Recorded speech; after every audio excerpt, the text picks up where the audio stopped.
All right, these are the answers to our worksheet for 8-1.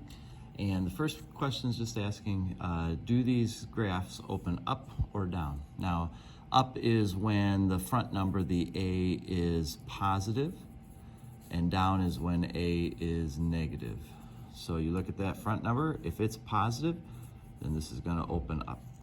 If that negative number is negative, then it's gonna open down. And that really is as easy as it seems.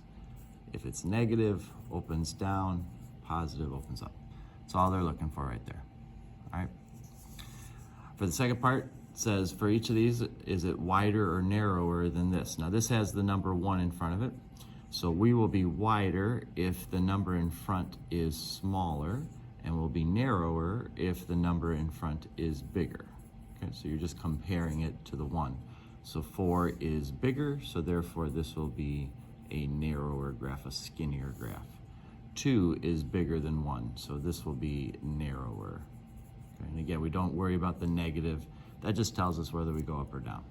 1/5 is smaller, so this will be a wider graph. 0.5 is smaller, this will be a wider graph. Okay?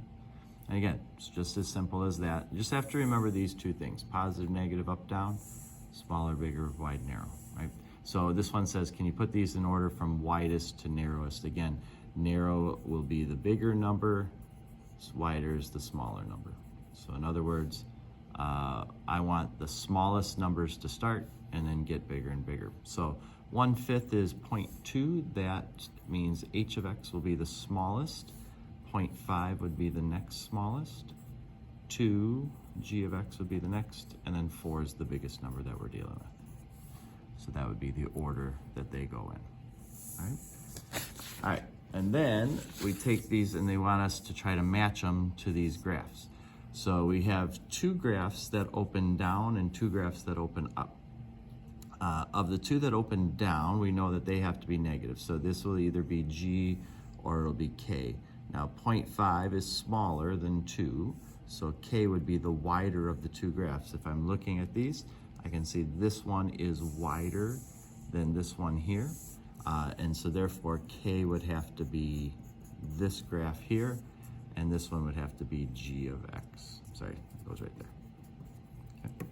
So we're just trying to match them up. I know the negatives open down, and the wider one would be the smaller number. So same thing for these 2. They both open up, so they're both at either F or they're H. H has the smaller number, so that would be the wider graph. So H of X will go here, and F of X will go there. And then that's how we work it out.